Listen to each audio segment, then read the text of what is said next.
welcome to Spiral Dynamics Live, Integral Live. We're so happy to have Earl Wagner. And Earl Wagner is actually a engineer at Google, and he's going to be bringing us an interesting perspective today on Teal. And so the question is Teal pure great, or does it have some downsides?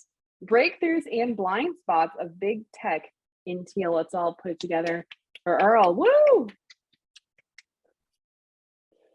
Everyone, thanks. Thanks, Pat. Appreciate it. Let's see. So yeah, breakthroughs and blind spots of big Teal in tech. I'll be talking about that. I'm Earl J. Wagner. Oh, here it comes up. You can reach me at e@compassionintech.com. I also just started on Twitter at Compassion and Tech. Was there a comment from somebody? Anyway, yeah, feel free to, let's see. Okay. Oh, yeah, and I'm sharing the, great. You can all see the slides, right? Thumbs up. Okay, good to see. All right, and I'm realizing I'll also not, I'll bring up the chat also just in case. Okay. So I want to talk, before I jump into the content, I want to set, I want to talk about the format. So I'm going to present this in 3 chunks. Each is about 10 minutes. What I'm going to do is I'll go through some slides, I'll present about 10 minutes, go through some slides, present in a kind of a lecture, and then we'll take then I want to open it up for a Q&A and discussion.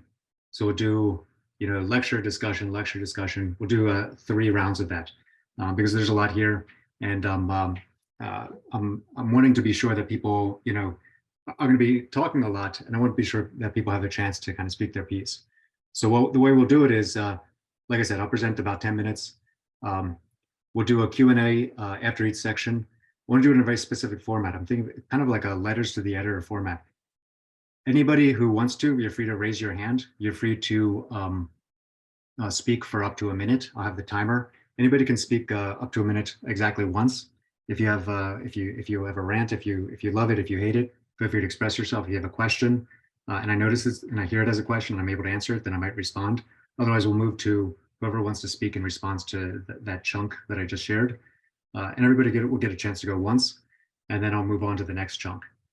So I'll do 3 chunks like that, 3 responses, and then we'll open up for a free-form discussion afterwards. And that way, that ensures that everybody gets a chance to speak, like I said, be heard, without getting into a back and forth debate that I think could take us off the rails. This is a talk that I've been preparing, just also some more context. This is a talk that I've been preparing. I plan to present this at the Integral European Conference at the end of May. You're getting this preview, but it is a work in progress. So I appreciate any feedback that you have. Feel free to share it with me either in the discussion or along the way, or email me, let me know separately. Oh, and I do want to give you one more disclaimer, which is the first section I will be talking about stages. It's kind of like a brief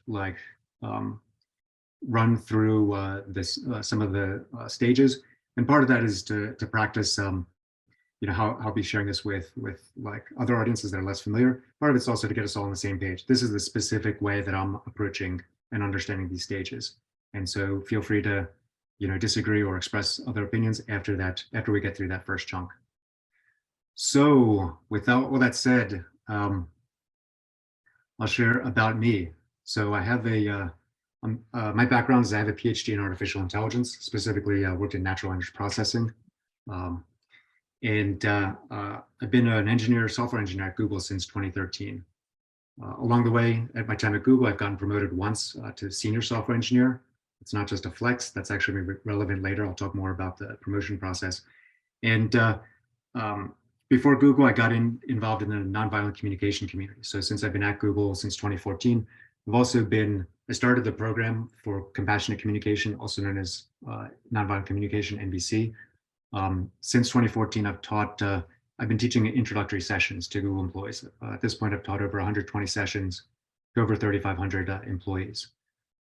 I want to be totally clear from this last bullet point. I'm not speaking on behalf of Google, but I'm speaking on behalf of my own experiences working on different teams, different projects, working with different managers. And then also what I've heard from folks, as I've been teaching the classes on communication skills on emotional intelligence, hearing about people's experience within the culture on different teams and projects and different product areas. But enough about me. Let's talk about you. I have 3 goals for what you're going to experience today. One is get practice or maybe see things in a new way for how you can be distinguishing stages of individual and societal development. Second, recognize Teal processes and culture in science and engineering. Start to see like what that looks like, what those dynamics can look like at Teal. And then really importantly is start to distinguish the stage development along the cognitive line compared to other lines. And so we'll see more of that as we go. But first, like I mentioned, I want to jump in with, we're going to do it in 3 stages. We're going to do it in three parts, 3 chunks. I mentioned I'm going to do a brief review of stages. I'm going to talk about the breakthroughs in Teal. So this is going to be generally pretty positive, talking about the strengths of Teal in science and engineering. And then we'll talk about the blind spots. If you're coming in with concerns, some hesitation about big tech, and you find the first and second segments to be overly positive, don't worry, we're going to get into some really meaty stuff at the end. All right, so let's talk about the stages. I'm going to jump in with Amber, also known as Blue. It's the traditionalist worldview. Claire Graves captures this really well. I actually really like Claire Graves' work, really pioneering work on in one of the earliest kind of accounts of the stages. And Claire, he summarized it as sacrifice now to receive a reward later. And for each of these, I'll have some quotes that I think really capture that kind of ethos. This one from the Three Musketeers: all for one and one for all. United we stand and divided we fall. So you really see this kind of worldview, this mental model of coming together united for security, for protection from like these external outside threats. And that's the best, finding solidarity among your comrades. At worst, it can kind of devolve to a kind of us versus them or black and white thinking. At an individual level, you can see like how this shows up for individuals tend to identify with a group united by their commonalities, whether it's like nationality or ideology. Amber can be a breakthrough compared to previous stages because at an individual level start to become capable of delayed gratification, of saving for the future. And at the collective level, you see the rise of like nation states, organized religions. We still see this kind of focus on solidarity and team focus in unions, in sports teams, and so on. But with each of these stages, as Claire Graves pointed out, their strengths. There's an innovation that each stage brings, both for the individual and at a societal level. But then it also runs into limits. Like we saw, the downside of Amber can be the focus on the group at the expense of the individual, and it can devolve, like I said, to us versus them thinking, or like authoritarianism, at a state level. And so we saw historically the rise of Orange, of this next stage, real focus on the individual and individual freedom. Claire Graves put it: express self for what self desires, without shame or guilt, and in a fashion calculated not to bring the wrath of others. And I thought I really love this as a distillation from the Declaration of Independence: certain inalienable rights for life, liberty, and the pursuit of happiness. So you see the shift from a group focus to individuals finding fulfillment through this pursuit of happiness in life and in their liberty. At an individual level, you tend to see this identification with their own individuality and individualism through their achievements, status. We see this with like influencers on social media. At a collective level, we see the rise of corporations, free markets, and this concept of like a marketplace of ideas, of people kind of making decisions on their own for what they, for the lifestyles that they want to lead, for the beliefs that they want to hold. And all that's kind of, since the Enlightenment, we've seen that this has become more widespread. It's not necessarily universal around the world, but it's definitely become much more widespread, and it's had an impact. Like we said, for each of these stages, there's an innovation, but there's also a downside. The downside of this kind of a very like widespread orange and modernist worldview has been, a lot of the costs that we see of like neoliberal economics, the free market kind of run amok. A lot of problems in terms of like a human cost and the environmental toll. And so what we saw, especially starting in the 60s, is the articulation of this next worldview of green, the postmodernist worldview. Claire Graves captured this as sacrifice now in order to get acceptance now. A couple of quotes you see here, the personal is political. So starting to understand our own experience, our own suffering, as Marx called it, class consciousness, starting to see that it's part of a larger pattern within society. Martin Luther King Jr. capturing this, injustice anywhere is a threat to justice everywhere. So starting to notice that whereas in Orange we saw this articulation of freedom and rights for, the articulation of importance for freedom and rights, in the early stages of Orange, early stages of enlightenment, early stages of the United States history, the freedom to vote was just for white male landowners.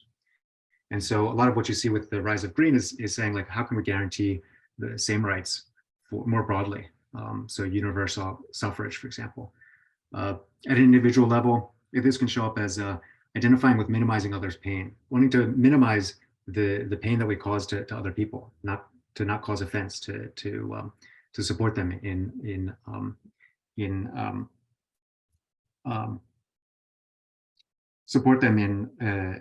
their own like thriving and flourishing.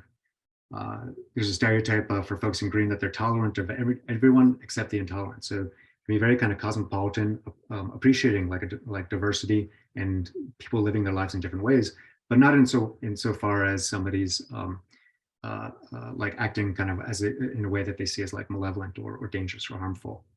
And what we've seen at a collective level is social activism, fight for equality, civil rights for all, environmentalism. Again, a lot of the movements that we saw in the 60s. So what have we seen? So we saw, as I mentioned, like this too has a kind of a downside.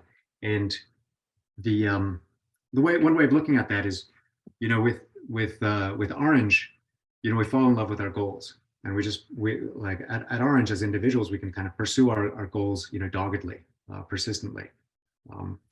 We have this kind of capacity for delayed gratification, we're following that to achieve success in whatever form that might take. At green, that fades into the background, and our focus shifts to preserving harmony and within our group, and sustainability in terms of our impact on the earth, and that can actually hinder pursuit of goals. And so what we see with the next stage, Teal, is a kind of synthesis of the two, pursuing goals while as much as possible preserving harmony, preserving acting in a sustainable way. And so Claire Graves put it this: express self, but not at the expense of others. The idea of being able to entertain a thought without accepting it. So being able to hold different perspectives, different thoughts in mind is an aspect of this kind of Teal worldview, or this Teal approach. The truth does not change according to our ability to stomach emotionally. So being able to distinguish between the world that we want to live in versus the world that we are in now. To understand all is to forgive all. I like that. That really captures it, because there's a letting go of kind of punitive judgment. And a lot of that comes from, at an individual level, arriving at this place where we're accepting of ourselves and others, regardless of the stage that they're at. An individual like this identify with a non-ideological pragmatism. So doing what the moment requires, doing what's called for, letting go of kind of preconceived notions, and being able to respond in a kind of dynamic way. What this looks like at a collective level, that's what I'm going to be talking about in the next two sections of the talk. So with that, oh yeah, and I want to wrap up this section with two book recommendations. One is my favorite introduction to these topics, Frederick Lulu's Reinventing Organizations. You see that on the left. This is the book that I recommend more than any other. I love this book. It talks about a lot of organizations operating at Teal, but in the first chapter, he gives a really great kind of summary of these stages and how they've shown up in individuals in society. And then if you really want to geek out, I recommend Claire Graves' book if you can get it. I think it goes in and out of print. Don't spend $300 on Amazon. I just saw, I think you can get it in other ways. He uncovered this by doing a lot of studies of actually psychology students. He was a psychology professor and would do kind of different research different aspects and ended up teasing out these stages. And so you see a lot of really really kind of like details, a lot of details, a lot of nuance in terms of, you know, how folks are thinking at the different stages. So I want to stop there. I'm going to stop sharing, and I want to switch to, again, like I said, I want to give everybody who wants to respond, who wants to agree, disagree, ask any questions. Like I said, we'll do this in 1 minute chunks. So if you want to speak, I'll set the timer, and you'll hear when this goes off. And I want to give everybody a chance to speak once, but then after anybody who wants to speak has spoken once, then we're going to move on to the next session. And we're going to save like a kind of a free form, free for all discussion for the very end. Please, yeah. So feel free to like raise your hand if you do want to, if you do want to speak, if you have any questions, and I appreciate any feedback also.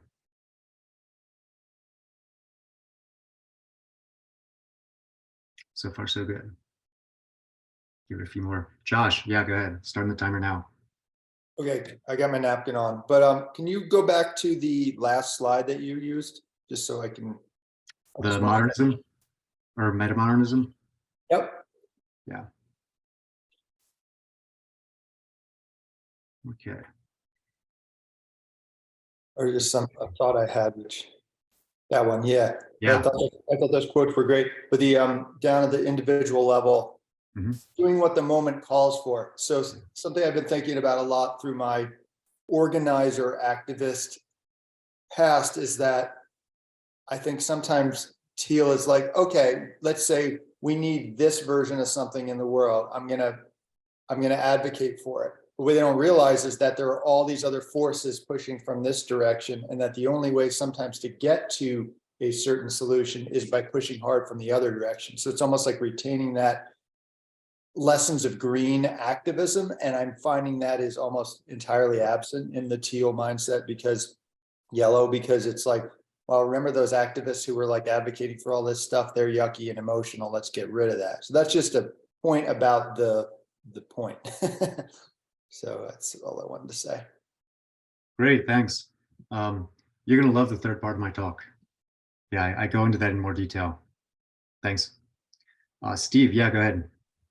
Yeah, so maybe my point follows on from Josh's a little bit. I have a question in terms of, you know, orange and green, they kind of have a clear imperative that guides action, right? So, you know, if you're deeply in orange or deeply in green, kind of where you're headed or where you're going is pretty clear.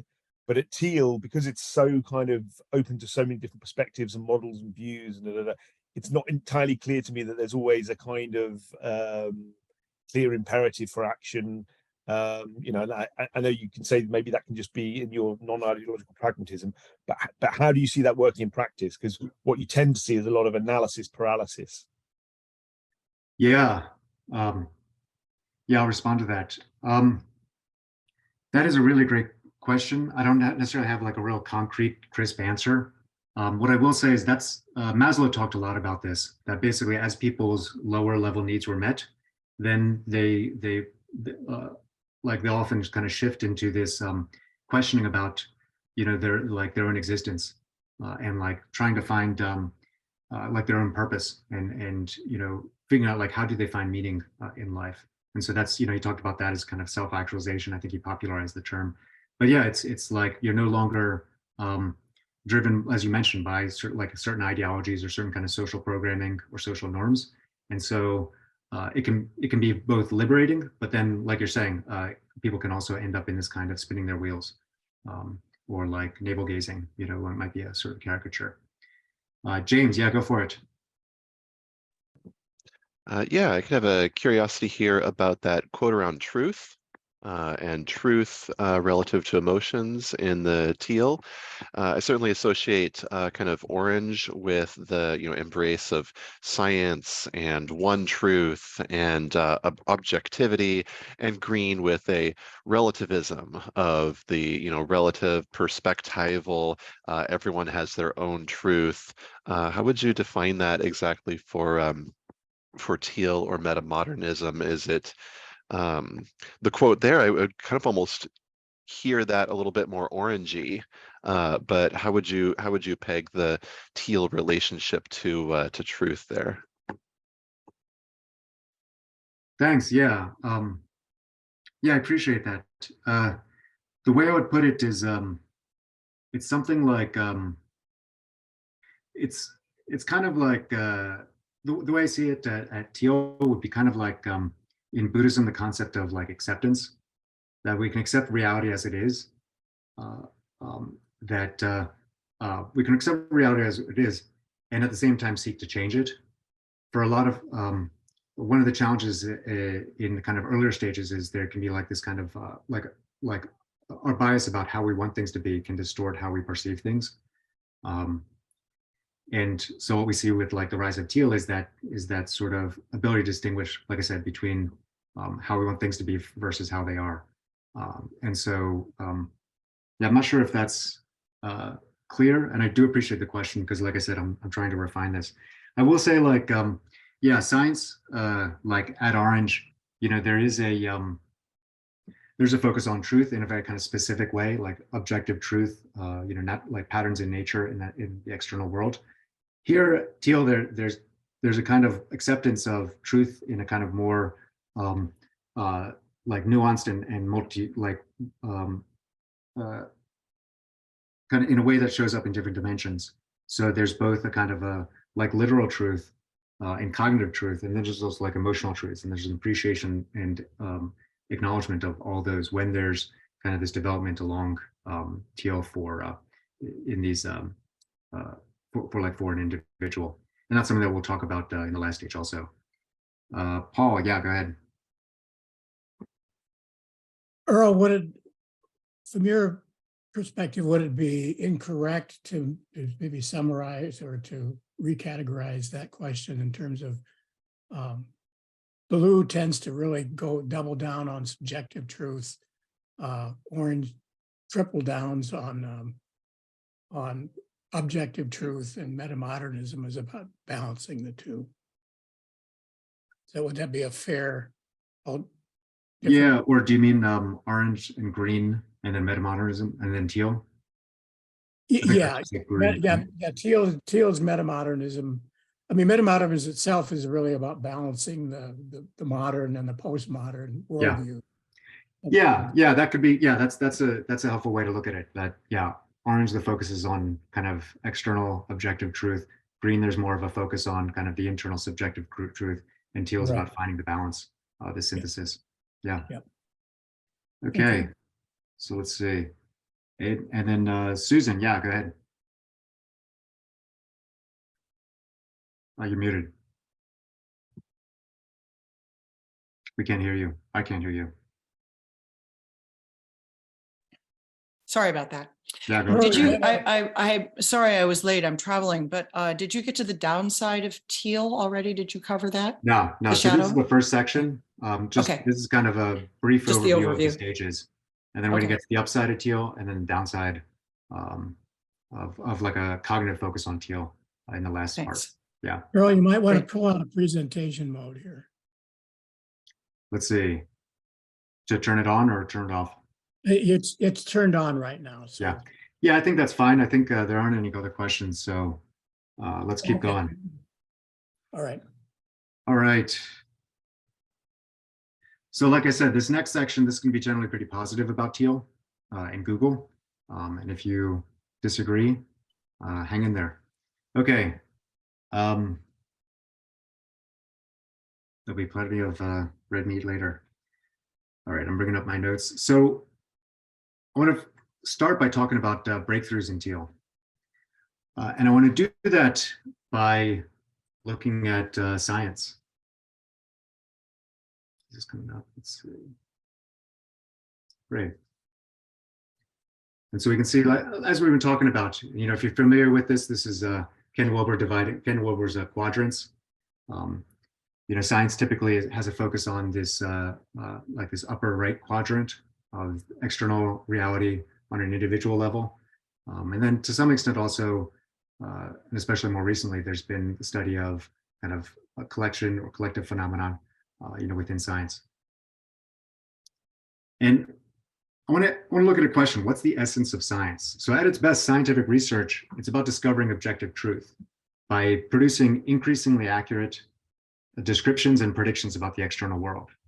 So like we saw, upper right, to some extent, lower right quadrants. And in particular, I want to focus on what this looks like practically and for individuals. So in science, a mark that you're a scientist is that you've done peer-reviewed research and gotten a PhD. When it works, when the system works, like ideally, getting a PhD indicates that you have a Teal approach to researching the truth. You write and defend a dissertation, articulating a conclusion and the facts that it depends upon, such that if the facts were to change, you would accept that the conclusion might need to change. It demonstrates a kind of psychological maturity as a researcher. Rather than falling in love with your ideas and conclusions, you can evaluate them dispassionately and in a non-attached way. And all this is part of a ladder of increasing autonomy within science. So there's the concept of tenure and the practice of tenure. Tenure is designed to ensure that as a practicing researcher, that your low levels of Maslow's hierarchy of needs have been met. Professors are paid a small amount, regardless of the grants as a professor that you've gotten. And you're given this, and you cultivate this freedom for this kind of disinterested intellectual exploration, to live the life of the mind. So how do you get tenure? Well, generally to get tenure, you will get some students that you'll advise to amplify your efforts, and then together you publish papers. And there's some other considerations, for better or worse, but then after you've had generally about 5 or 6 years, you do an application to your department, and your department committee evaluates and decides whether to grant you tenure. As a professor, you also try to get funding, for your research. And what does funding involve? That you write a grant proposal, you submit it to a funding agency, and a committee of other professors, other researchers, and experts look at your track record and proposal and decide whether to award it to you. So we see there's this kind of peer review process for allocating resources for this increasing autonomy, along with a peer review process in general for publishing.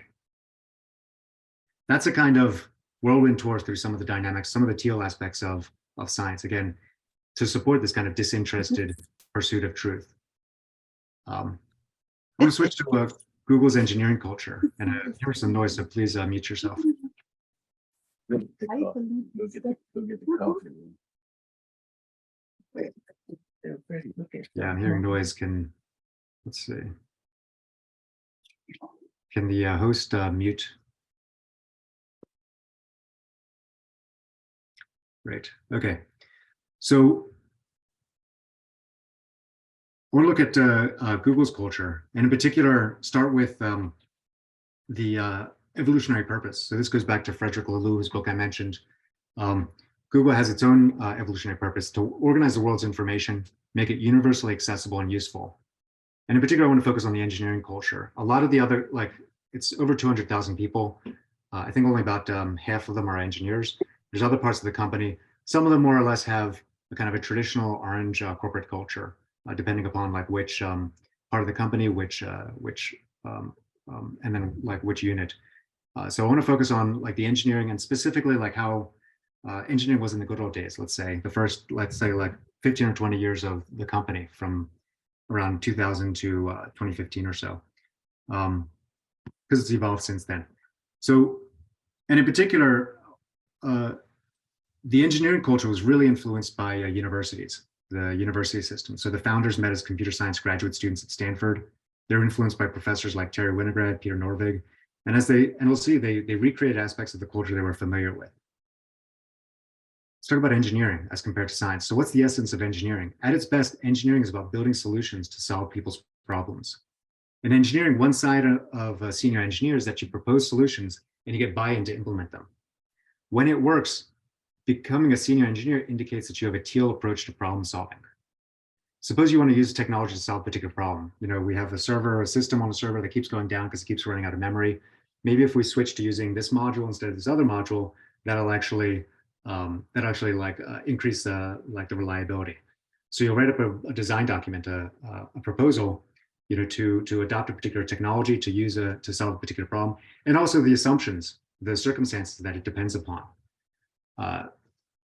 such that, and you'll be very explicit, such that if the circumstances were to change, you would accept that the solution might need to change. Again, demonstrating psychological maturity as an engineer. So rather than falling in love with your solutions, you can evaluate them dispassionately and in a non-attached way. This also supports kind of collaboration. where you're sort of, again, naming your conclusion, naming your proposal with the assumptions, and then we can have, within the culture, we can have a discussion about that. So I want to look at that in particular by focusing on the hiring process. So Google's hiring process and hiring process in big tech in general has a reputation for being strict. I know there's, within the company, we'd rather reject small, strong candidates than accept weak ones. And that's because internally you have a lot of autonomy and freedom. You're expected to be very self-directed. At least in the past, you're expected to proactively find ways to contribute to the organization and its purpose. This is, Lulu talked about this as self-management in Teal. And, the company and a lot of big tech companies have a stereotype for providing this kind of cushy, work environment where, you get high, in addition to the high compensation, there's free snacks and meals, massages, buses for your commute, good benefits. All that's to meet your basic needs.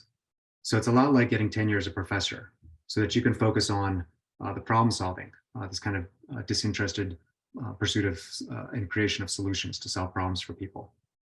So we see that in how the hiring takes place, that it, like I said, it can be pretty strict to justify that kind of autonomy. So the hiring tests at least three things. One is your technical skill. Another is how you collaborate. That's generally your problem solving stage. And finally, like how you respond to stress. And that's actually trying to uncover your shadow, trying to understand your shadow. So it shows up in a few ways. The interviewer, you'll go through typically a day-long interview process. You'll go through several interviews with, like one at a time, you'll interview with different interviewers who give you a problem or scenario to work out. And they're testing some of these different aspects. If you're stuck, are you able to ask for help? Some folks with a shadow in orange, they need to believe that they're the smartest person in the room. The interview process is designed to be humbling. And you can imagine like the challenge that could come up in collaboration and meetings if we have multiple people trying to prove that they're the smartest person in the room. We can end up in a kind of inefficient communication and inefficient problem solving. So checking like, are you able to accept like feedback and guidance if you get stuck? If you have a solution, can you confidently advocate for it? Because some folks with a shadow in green may have trouble centering themselves as the expert with the right solution. But in a work meeting, if you have the most relevant information, if you have the most useful experience, that's exactly what's needed. We need you to speak up. If you can talk about having this one experience using a module that we're discussing, and some of the strengths or limitations, whatever it might be. There's another failure mode that some of you, especially working in business, might have run into, where everybody defers to the hippo. What's the hippo? The hippo is the highest paid person's opinion. So sometimes we get a kind of a group think where everybody's just deferring to the person with the most status. That's also what we want to get away from. We actually, as much as possible, want to pragmatically find the best solutions to the problems as we understand them. And so we can see this. I really like Clay Graves. He captures this. The Teal employee is informationally oriented, pragmatic, and seeks to do the best possible given the information on the present situation. I'm going to jump down. Those having the information on the situation should lead. So should the leader, a revolving leadership pattern. So we see this, there's a kind of openness to different people kind of contributing to the discussion in our meetings and our collaborations. So another way of looking at it, so the interview test for Teal problem solving and collaboration. While Google employees come from all over the world and have a variety of life experiences, what they have in common is that generally they can do problem solving at Teal. In other words, they're at Teal in their cognitive line of development. The culture itself, there's a strong emphasis on what Lulu called a wholeness. So we're encouraged to bring our whole selves to work. One of the challenges, while the interview is testing for Teal in terms of the problem solving, not everybody's at Teal in the other dimensions, along the other lines of development, interpersonally with their communication, collaboration, intrapersonally in terms of their self-awareness or introspection. And that has important consequences, and we'll see that later on. So I want to finish up talking about kind of the strengths, the upsides of Teal, and especially like within the Google engineering culture, by talking about performance evaluation and promotion. So what does perf and promo look like? Well, the worst thing within our culture is for something to be seen as arbitrary. We seek, principled solutions. So we've identified 3 dimensions to the work that an engineer does. Their impact.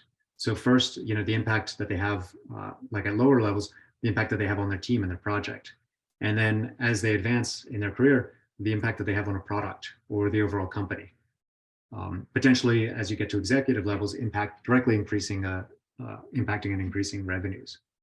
There's difficulty of the problems that you're able to solve and that you've demonstrated that you're able to solve. And there's also leadership. So in terms of influencing or leading an increasingly large group of collaborators, it can be the people that you manage directly. It can also be adjacent groups. So this is really about this question of, do you have the interpersonal skills to lead a group, even if they don't report to you, influencing without authority, in other words. More recently, we've also adopted a criteria of citizenship to motivate people to do interviews. And all this has changed over the past year into a new system that we're still, all of us within the whole company are still trying to figure out and work out. So this was how it was for most of the time that I've been there. And one of the key things is we see that there's this increasing autonomy within engineering. So there's a rubric indicating what it looks like to perform at each level in each of these dimensions. You make a case for getting promoted by showing that you're performing at the next level, by showing you're satisfying these criteria at the next level. So you put together a promotion packet with your accomplishments, submit it to a committee that then decides. So it's another kind of peer review process, like applying for tenure, like applying for a grant. And this way, it's actually demonstrating that you're already performing at the next level. That's one way that, one strategy within the culture to avoid the Peter principle. So if you get promoted, if you're performing at the next level and you get promoted because you're performing at the next level, even if you only remain at that level of performance, that's okay. You've been promoted to right where you belong.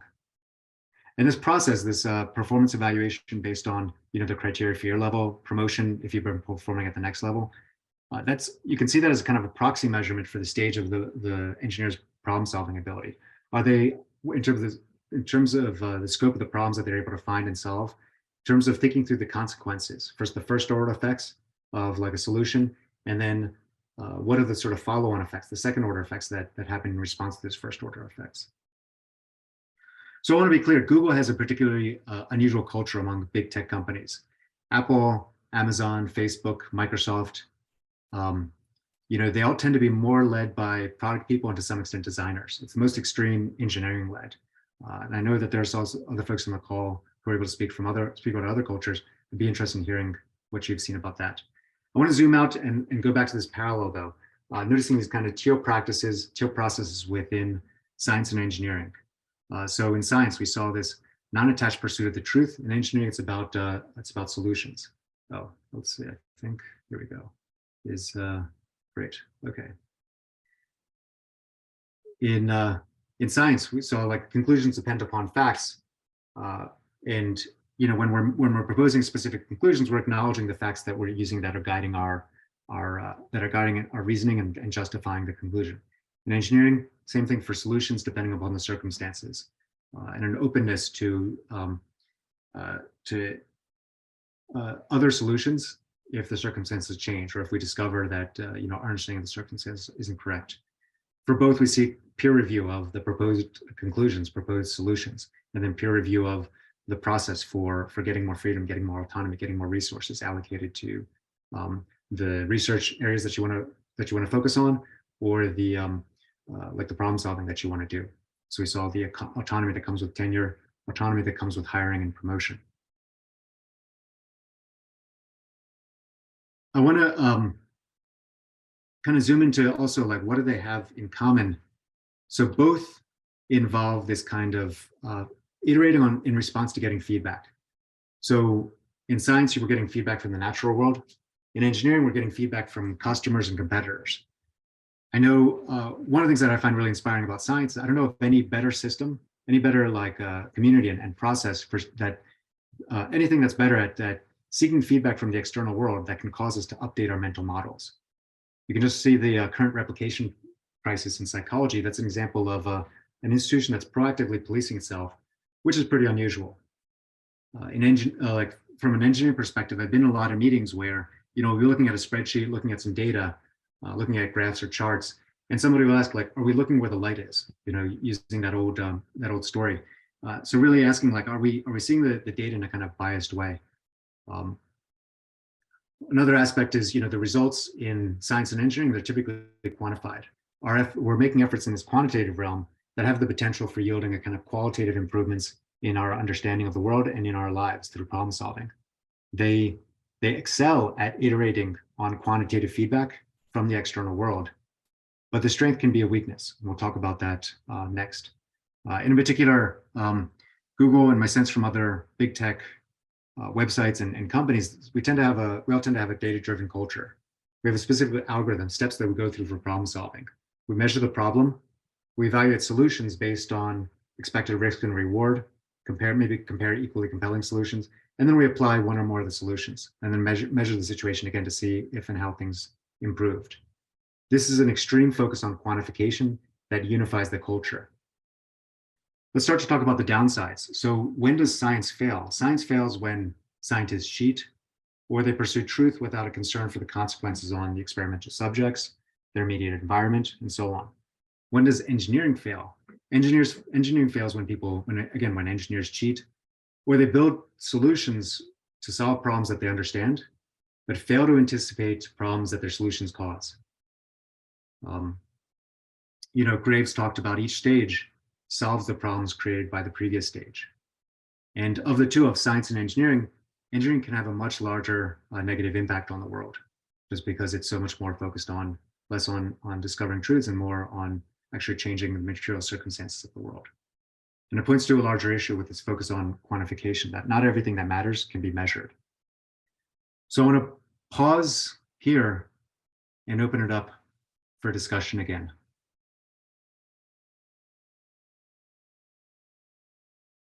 Again, everybody will have a minute.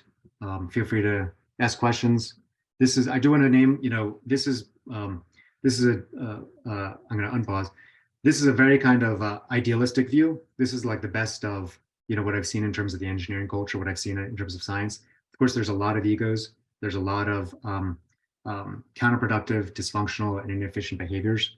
But again, this is kind of, at its best, these are what like these Teal processes can look like in science and engineering. Earl, why don't you put Yeah, on feedback or presentation mode again? Turn it off. Yeah. Okay. Thanks. Yeah, Steve, go ahead. Yeah. So are you advocating here for a sort of science engineering, culture over, say, design level? Because you contrasted with other large firms that have a designer or product team based kind of structure. So are you advocating for that? And if yes, then I'm just sort of thinking, humans comprised of multiple intelligences, and you could argue that our aesthetic senses is, more primary even than our reason or whatever. Thanks. I want to be totally clear. I am absolutely not advocating for that. And we'll see. I think the next section will resonate for you because I'll go into that in more detail. And so what I'm saying is that for these particular problems and this kind of area or this sort of aspect of our lives and reality, these are kind of two institutions or two approaches, two cultures that have been really effective in certain ways. James, yeah, go ahead.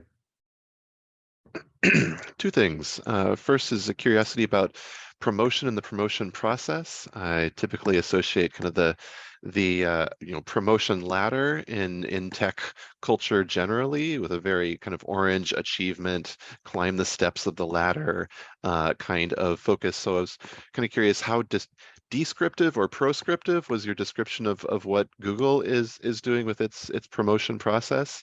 And then secondly, on evolutionary purpose, I was kind of curious, is organizing the world's information, how evolutionary of a purpose is that? And is that an evolutionary purpose, or is, say, don't be evil?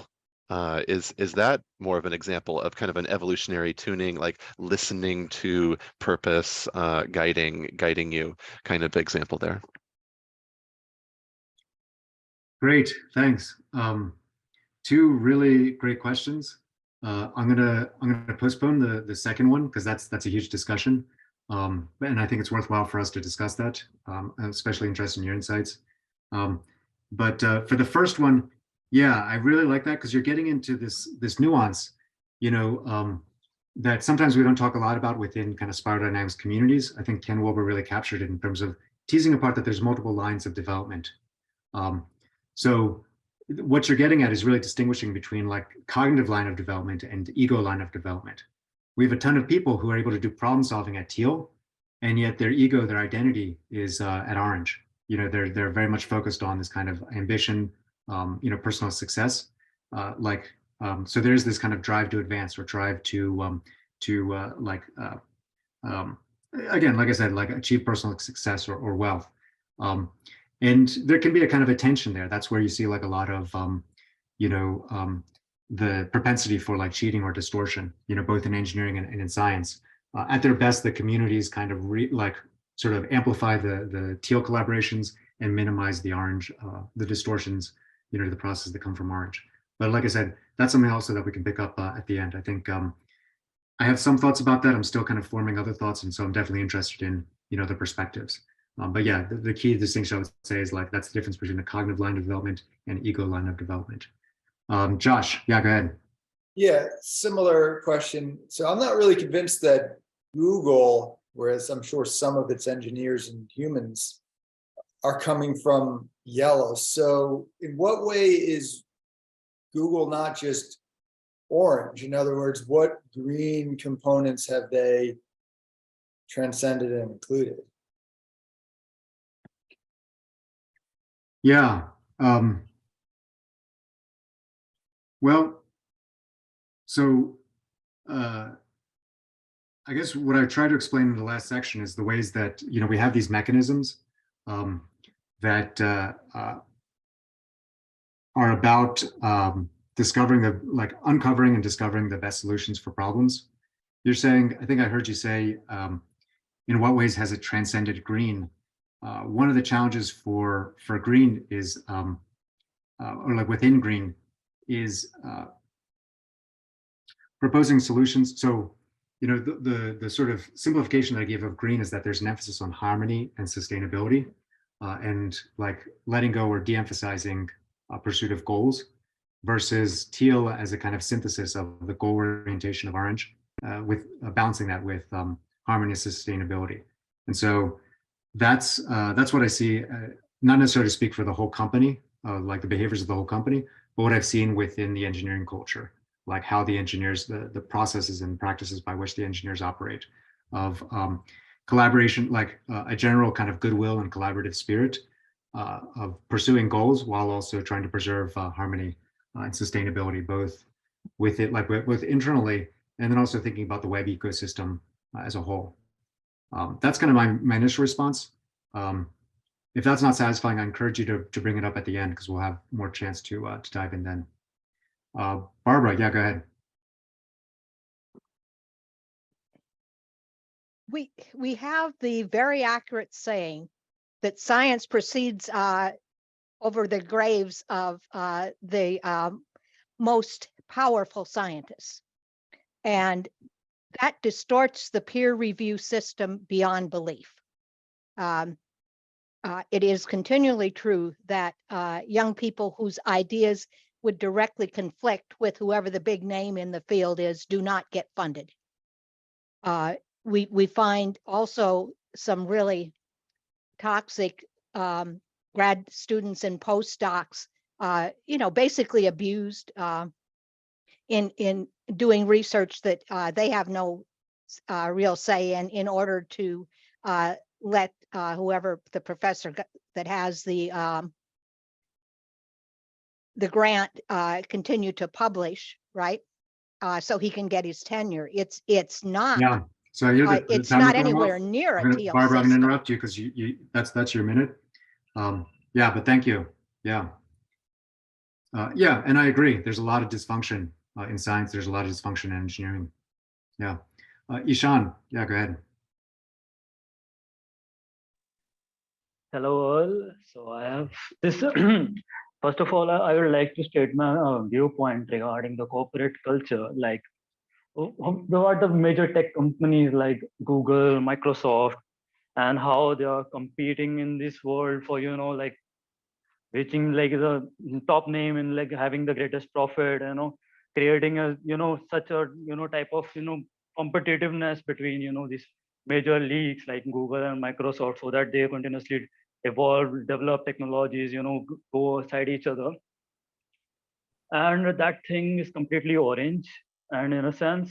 And another thing I would like to point out, the culture, the corporate culture, that I am not fond of. And what I see in culture is a hierarchy that is a kind of power hierarchy. As you talk about, the thing that green breaks down of the orange is the power hierarchy. Okay, But Jean, teal and- that's your minute. So I'm going to interrupt you. Like I mentioned before, everybody has a chance to speak for 1 minute, and then we're going to have a free form discussion at the very end. Okay. Thank you. Yeah. Paul, yeah, go ahead. Quick question.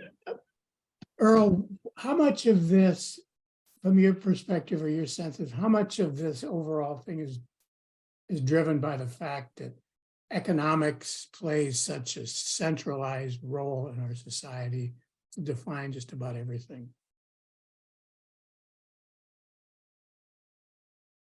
Oh boy. I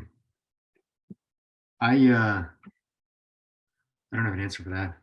Yeah, I mean, yeah, economics is a big force, both this the study of economics and economic processes and the actual processes that are being studied, as we live in a world kind of strongly influenced or strongly driven by like neoliberal capitalism and global corporations.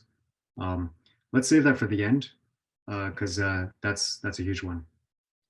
Any other questions or comments before we move on to the next part? All right. So like I said, if you have some skepticism, don't worry. We're gonna dive into it, and you can tell me whether I'm appropriately skeptical myself, if I need to increase or decrease my own cautions and hesitation. So we're going to get into, now we're going to switch focus to, let's see if this comes up, the blind spots in Teal. So bringing up my notes. And I was mentioning this before, so I want to cover like one key aspect. And so people along Teal, people in Teal, like who are at Teal in one line of development. So here we're talking about the cognitive line of development. They can generally make distinctions within that line. So engineers, they can tell the difference between like orange or teal problem solving and collaboration, because that's exactly what we ask them to do in the interview process. That's what they're trained to discern. But there's a blind spot. Somebody who's advanced along one line of development may be unaware or even skeptical about distinctions along other lines. So as software engineers, we might have like agreement within a group or within a community that a certain computer language or a certain technical solution, one is more elegant than another. But even for you all, like if you're outside of software, that might not even mean anything. But it's important for the culture and its impact. So let's look at that in particular. Let's look at the art. We looked at the essence of, I put forward a kind of opinionated account of the essence of science and engineering.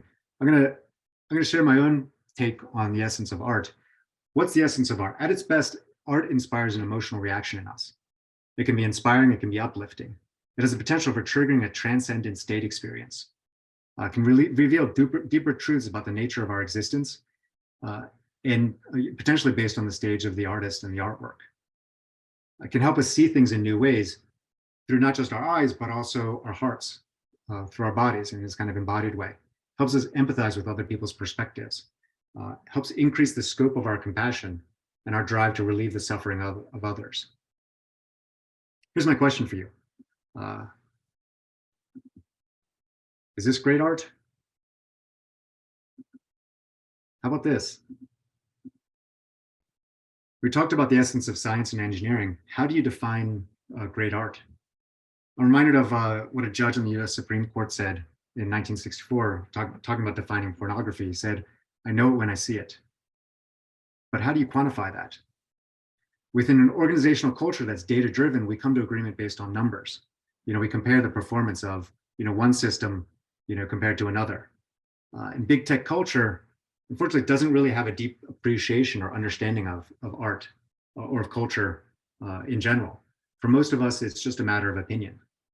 And so what we see is art, all of culture just gets reduced to content. We're talking about images that get pixelated, get digitized, and transmitted, transformed into bits.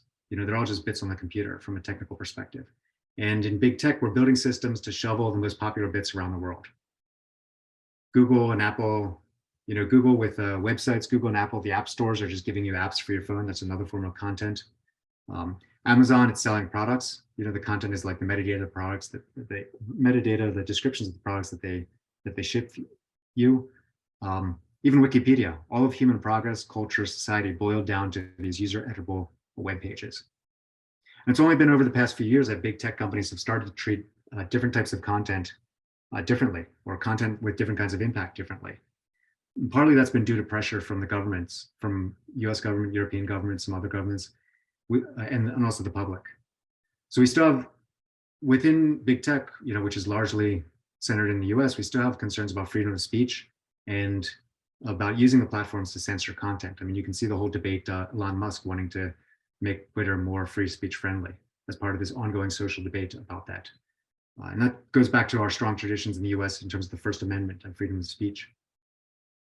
I mean, it's notable, you know, within YouTube, you know, we recently, a few years ago, we developed and released a service designed for children when our executives started to notice what their kids were watching on YouTube, on the service that they worked on.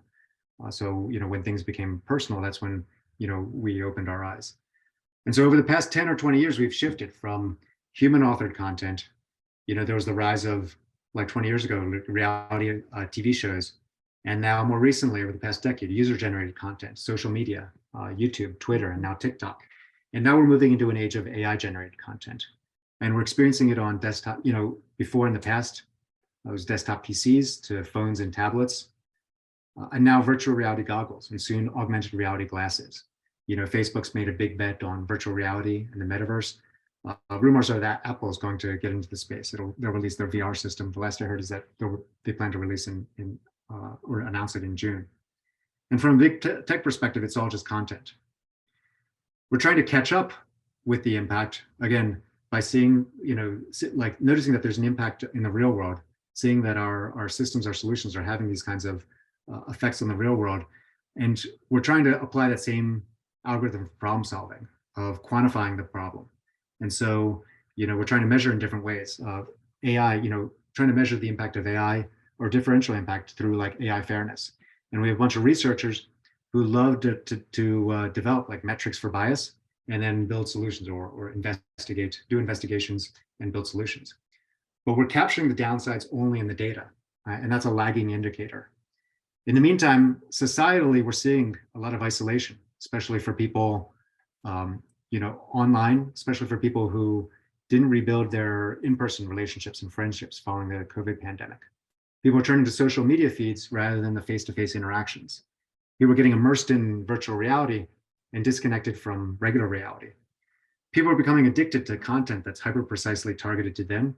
And there's a risk that with AI, we're going to get even more addictive interactions, even more digital addiction.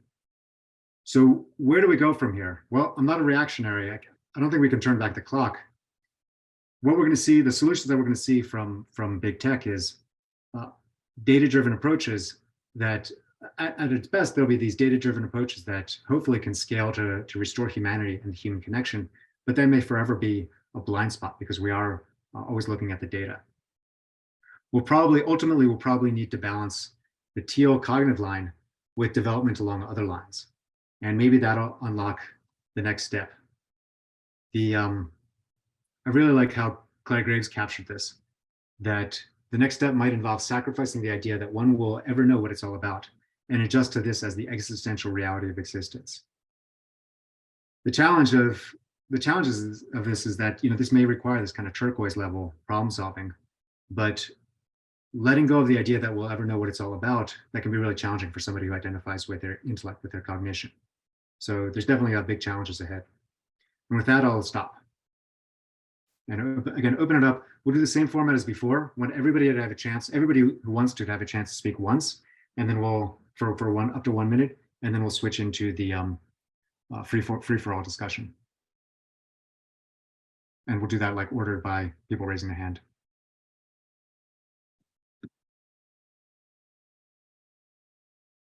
Paul, yeah, go ahead. Setting this up. Oh, right off, thank you very much. This has really been great. It should present really well at that conference.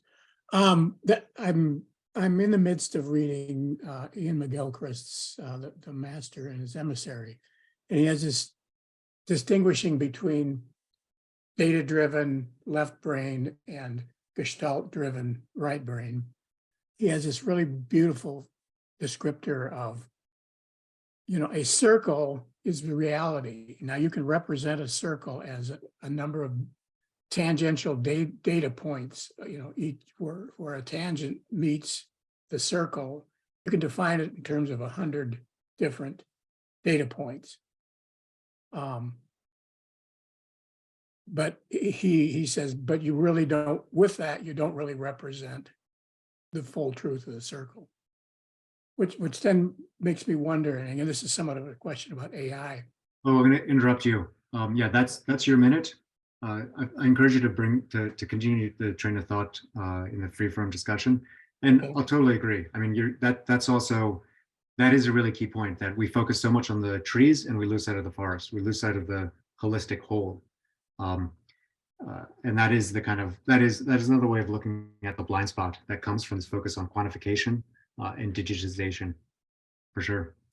Steve, yeah, go ahead.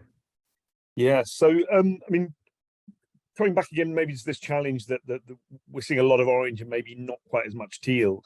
The shifting bits around without a kind of consideration of consequences is a kind of just an orange type behavior. It's give people what they want. It's like there's no moral context in which anything should be considered.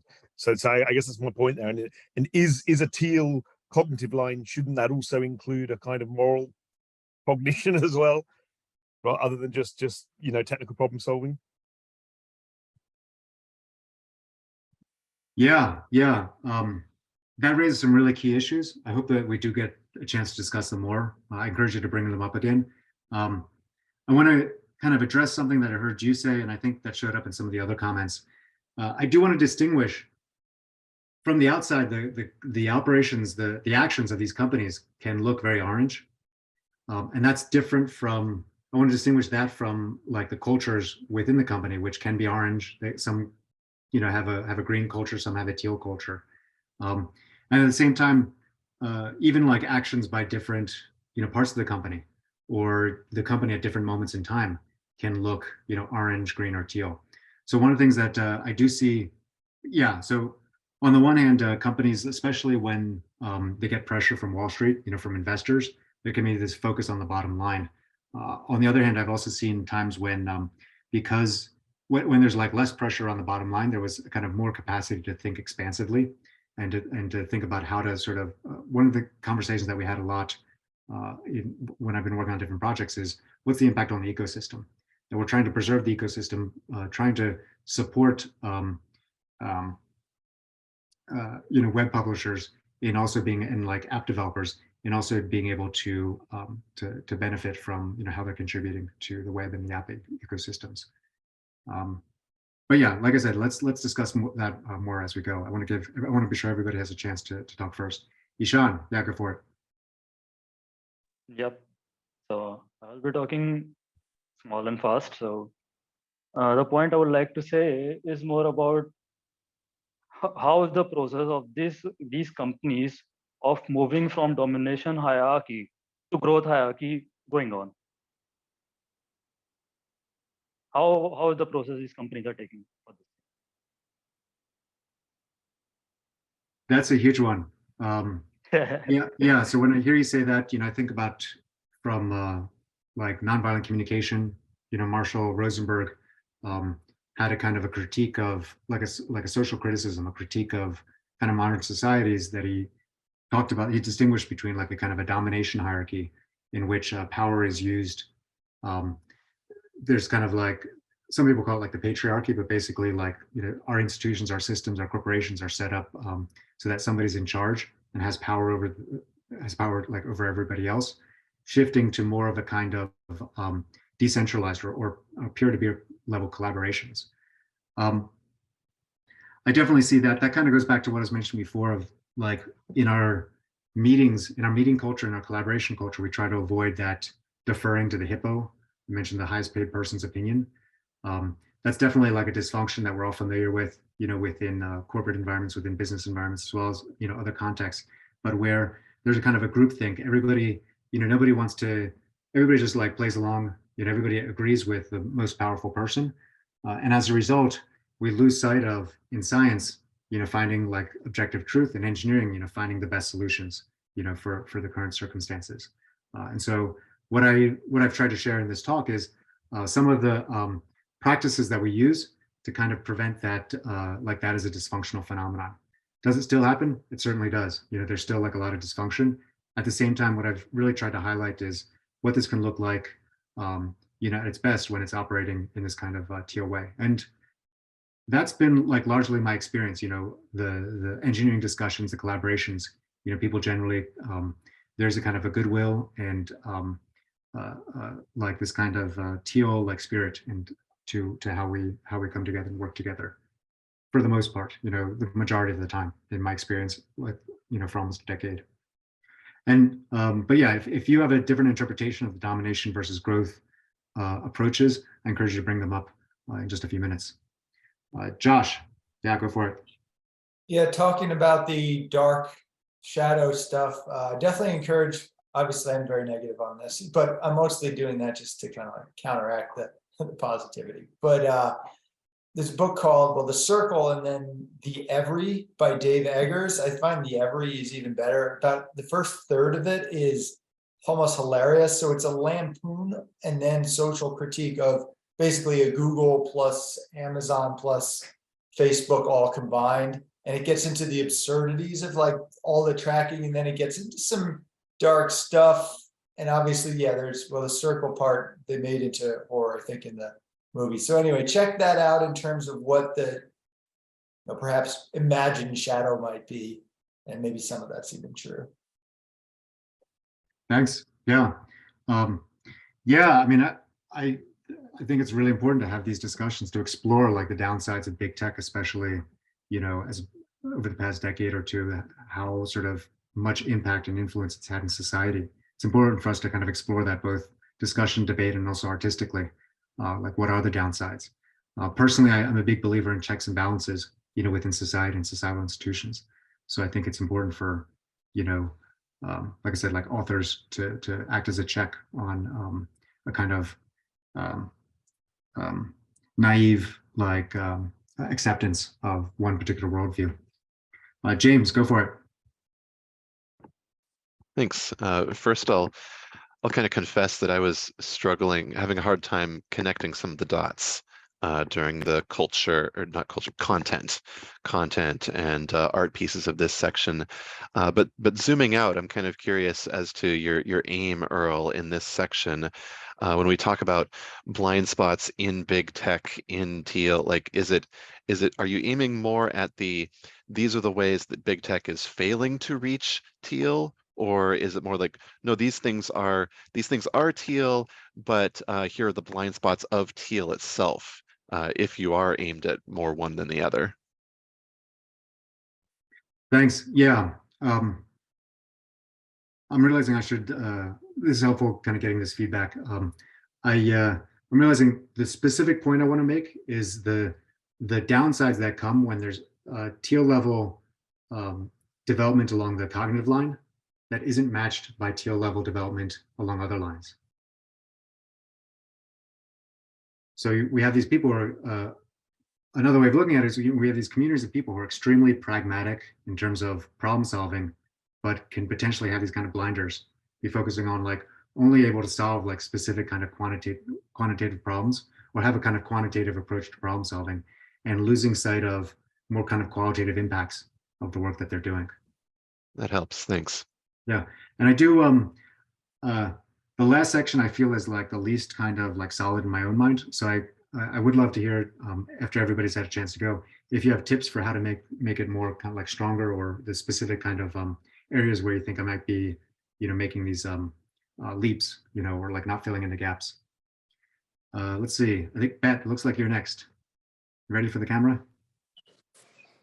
Yes, here we are. I want to contrast so people get an idea, because I've been in tech in a variety of companies over my 23-year tech career.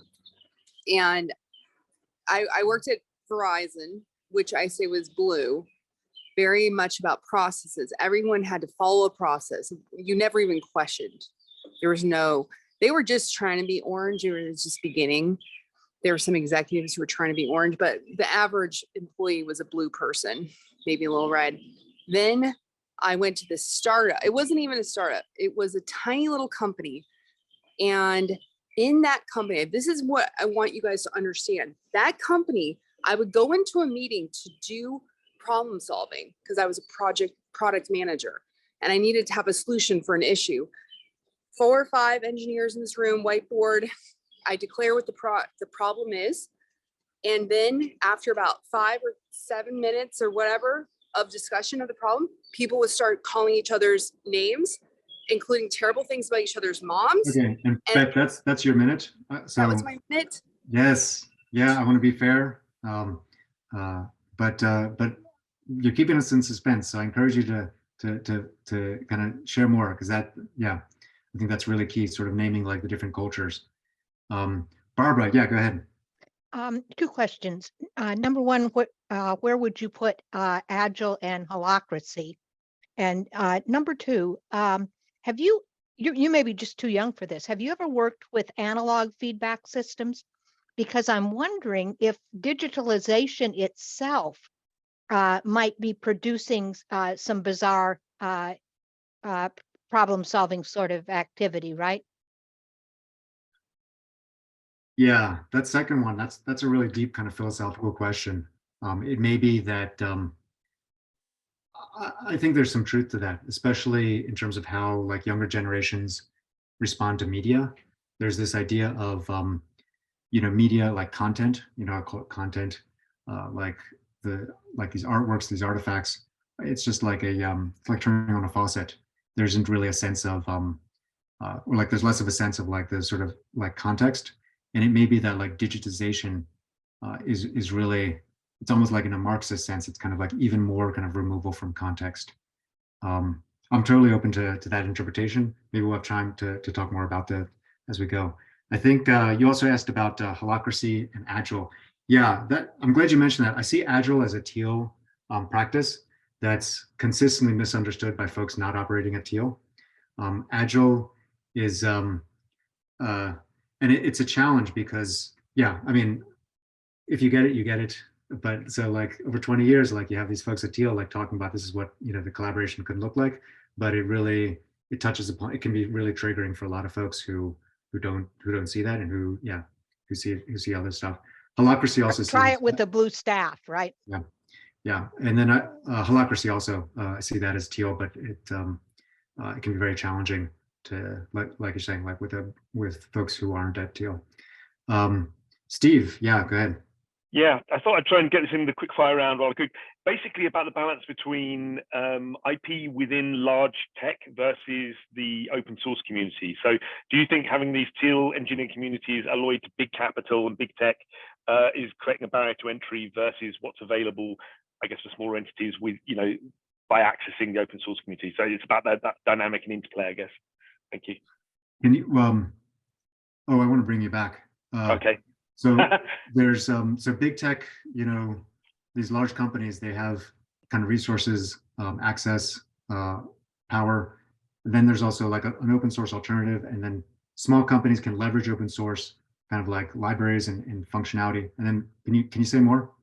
Yeah, so I was just interested to know whether, you're describing a kind of almost utopian sort of engineering community here, but they're also kind of allied to huge, deep pools of capital, right? So they're very, very well funded, and it's privately owned, on the whole, it's privately owned tech. So is that creating a kind of barrier to entry that's stifling innovation more broadly in the economy? Yeah, I think that is an absolute debate that we should be having. I mean, like I said, I've been focusing on the culture, distinct from like the engineering culture, distinct from like the actions of the company and within the overall ecosystem. And potentially, you can have like a really kind of human-centered, kind of teal collaborative culture in a company that's actually like wreaking havoc, you know, in the world. And I think so. I think that's absolutely a debate that we should have. That's important. You know, I mean, you know, I talked about like teal science. I think you could see like maybe the Manhattan Project was like a teal collaboration, bringing together like a lot of Americans who are like the, you know, leading scientists in this kind of collaborative collegial environment that created like, you know, the greatest weapon, you know, that mankind has ever created. So, I mean, obviously there's, you know, there's trade-offs here. In terms of what you're talking about in terms of size, I mean, yeah, there's definitely like, and also like, you know, operating a teal doesn't guarantee that kind of like longevity. I mean, one of the things that we see, I strongly recommend The Innovator's Dilemma by Clayton Christensen. He talks about technology going through these like paradigm shifts.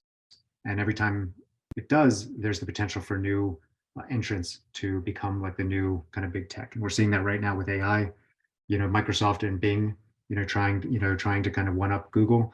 We're seeing that with Web3. There's a potential for like, you know, like decentralization. And that could be like even more supportive of, you know, that could be even more human-centered than the kind of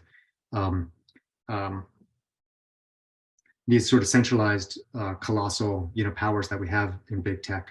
I think you got to something else, which is it may be like what we've seen also is that like, I'll put it to you this way. So this teal problem solving, it's definitely like, it's useful when you are trying to find the best answers or find the best solutions. But that only matters in like a subset of, you know, the cases. I mean, most of us, the way that we live our day-to-day lives isn't by applying like, you know, the latest in scientific thinking, you know, certainly not for like nutrition, you know, and diets. I mean, we eat what we want to eat, you know, with some kind of nudging from our doctors. So where am I going with that? Like, it may be that, or historically what we've seen is that these teal environments are supported by like a lot of resources. And it's an open question whether they could be supported in context with less resources. You know, for some people, they think of like a Star Trek future and think like, okay, once there's a kind of an abundance of resources, then we'll all be living and working in kind of these teal environments. Maybe that's an open question. What we certainly know is that like if you have to be scrappy, there's less focus on like finding the best answer and having this kind of disinterested, you know, debate back and forth. And then more focus of like, let's do something that works like right now and worry about the consequences later. That tends to be a much more near-term focus. In circumstances of deprivation, we tend to revert to like orange or even red. Certainly that's prevalent, you know, in humanity. Yeah, so I don't mean to say that like teal, certainly don't mean to say that teal is this sort of inevitable like evolution. It's just arisen. What I'm saying is like it's arisen in certain specific contexts that may depend upon access to a lot of resources.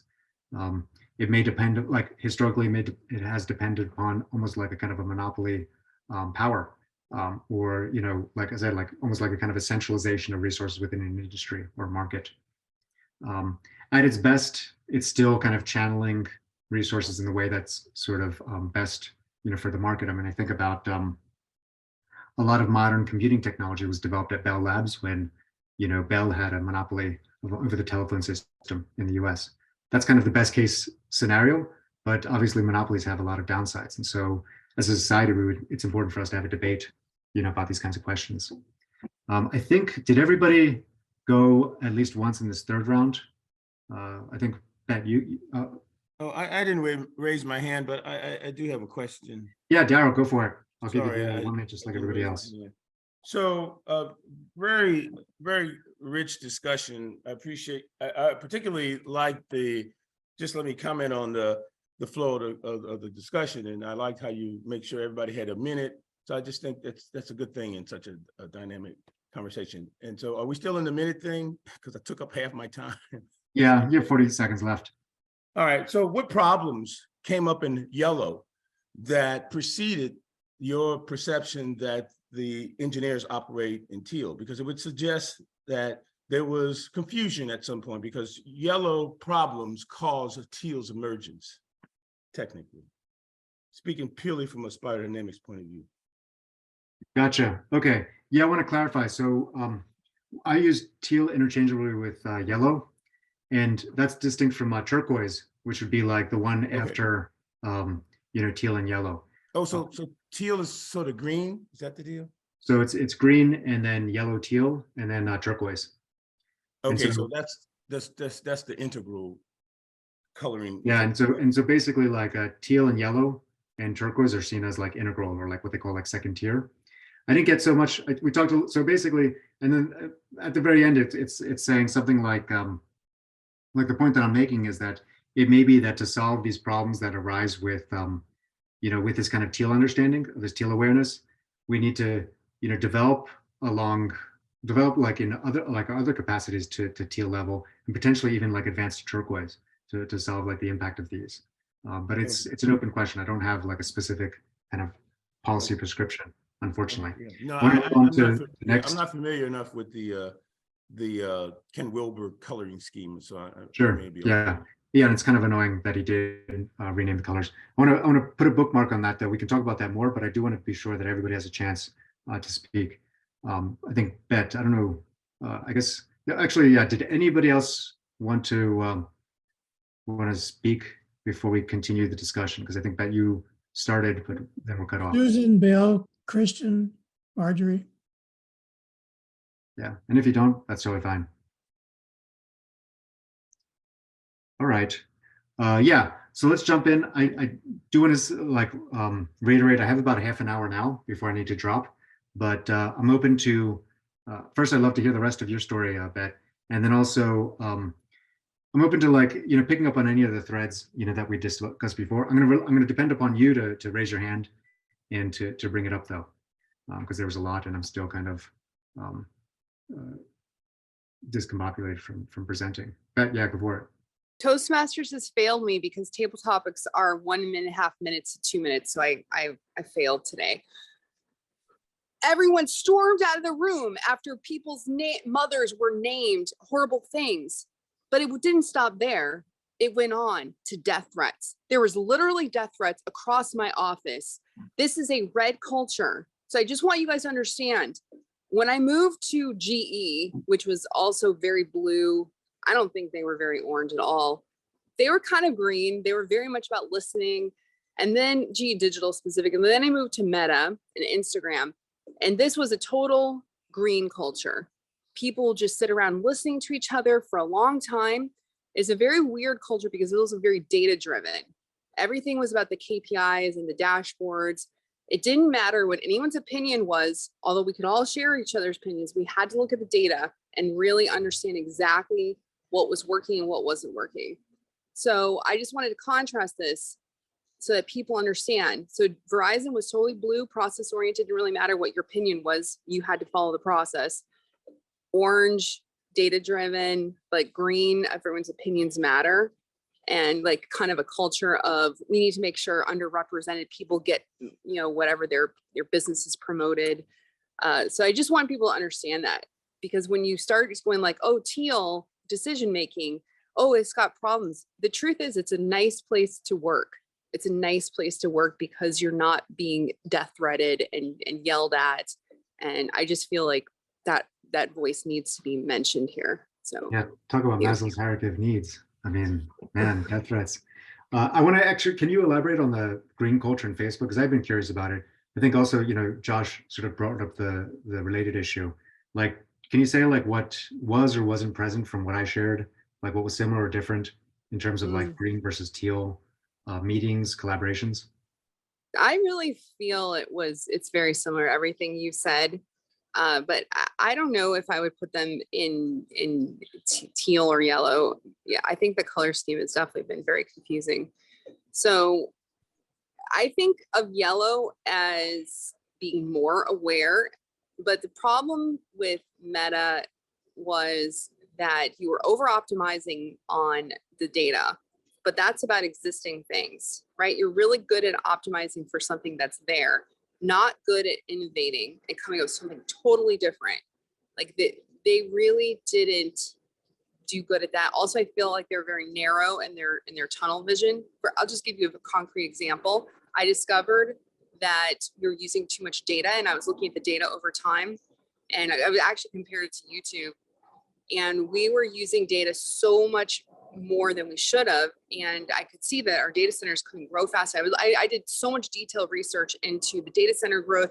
I looked at their blueprints, their roadmaps. We were not going to be able to be sustainable with the amount of data we were using. So I brought this up, and I was basically told by every single engineer manager that I was causing thrash and that I needed to stay in my lane and fix problems of today. A few months later, they all realized like they were in really big trouble, and it became like top down.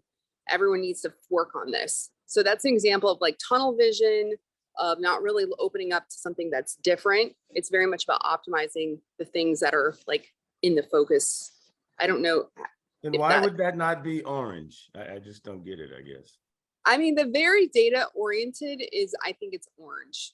I think it's orange, but you know, maybe they listen to a lot of things as long as it's blessed from the top down.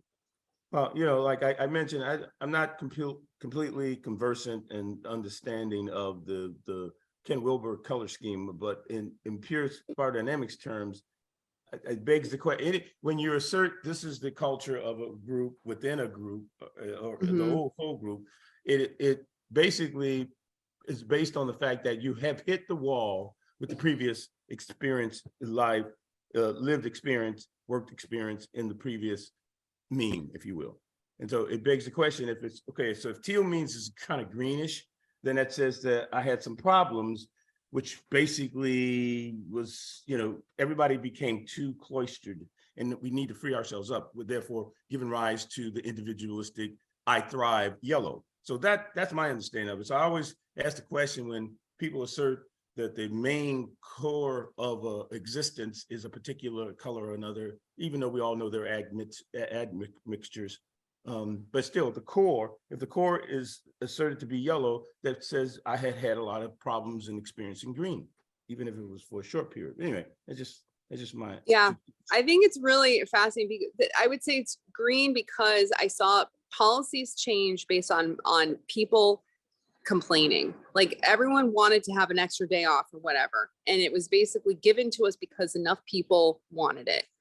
And also there's so much emphasis on underrepresented people and trying to get like almost every single broadcast, everything was like helping underrepresented people. So that's why I'm saying it was very green, but very also based on orange. Sense. Yeah, that makes sense. Yeah. And just a quick comment on your red startups. I started with what was supposed to be an incubator in Houston, you know, thinking I was going to coach them on the financial side of being a startup. And it turned out there was no reason to do that, because several of these groups had the business model, if you can call it a business model, you know, spoiled teenage red was my interpretation, where what they did was they would pretend to develop an app or some sort of tech, and never intending to develop it, never intending to do anything useful with it, but they would really hype it up to folks who were competitors. And their total goal was to hype it up to the point where some competitor would buy them out so that they didn't actually do it in practice. But you know, no honesty there. I mean, it was a total scam. I was so horrified. I ended up just throwing up my hands and going, you know, go for it, children. Yeah, I want to jump in because that's the kind of stuff that Microsoft was notorious for in the 80s and 90s. Yeah. Oh yes. It's all like a smaller company announced a new feature or a new product. They would announce to their customers, hey, we also are developing that feature and product. It's just around the corner. We're gonna have it next year. It completely destroyed the demand, you know, completely destroyed like the smaller company.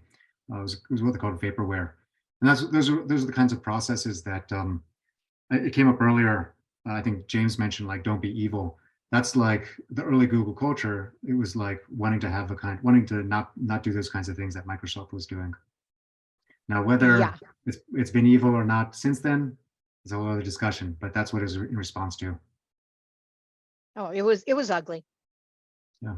Paul, I noticed you had your hand up. You want to? Yeah, I want to pick up where I left off. Yeah. First of all, I guess I want to preface that I can't pass up the opportunity to ask this question to a PhD in artificial intelligence who's working for Google, on artificial intelligence.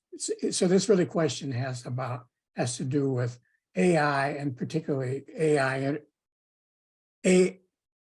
interaction with humans. So I'll go back to my illustration of the circle is represented by the Gestalt. The data points can somewhat individually represent the Gestalt of the circle, but it never really quite gets there. Part of the problem is that, humans can maybe, again, I'll just use the illustration, the human mind can maybe come up with 100, 200 data points. And that clearly would not represent the Gestalt of the circle. To me, the promise of AI, particularly when you tie it with big data, is that you could come up with 1 million data points. So my question is, in terms of interacting with humans, do you get the sense, and I'm just asking for a sense because there's no answer to this yet, that qualitative, in a discussion, in an interaction between AI and a human group, would the AI's capability of bringing 1 million data points into the discussion qualitatively move it in the direction of the group understanding the Gestalt? There's potential. So basically, there's a potential for AI helping humans, let's say human problem solvers. So looking at one specific domain of human activity, like the one that I've been talking about, problem solving, engineering. You can imagine AI playing a role in terms of highlighting, bringing things to people's attention that they might not perceive otherwise. So acting almost as like an extension of our sensory system, our ability to think. There's a tradition in AI, there's a kind of a subfield of that I actually also that I identify with. It's a focus on what they call intelligence augmentation or intelligence amplification. So it's about keeping the human problem solver, the human actor, the human individual, like in the center, and providing them kind of richer, increasingly rich and sophisticated and nuanced ways of engaging and working with information.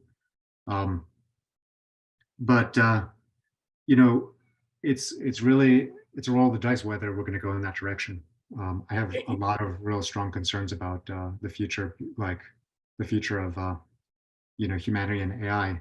Are we all just going to end up in virtual reality cocoons like the Matrix? I mean, I don't know. That's Right. I think that's a real risk. Kind of to my second, not really second question, but will this really qualitatively improve the ability to understand the Gestalt, or will it, adding 1 million data points beyond 100, just take us further down the rabbit? Yeah, I'll put it to you this way. I think there is. I mean, if we thread the needle, if we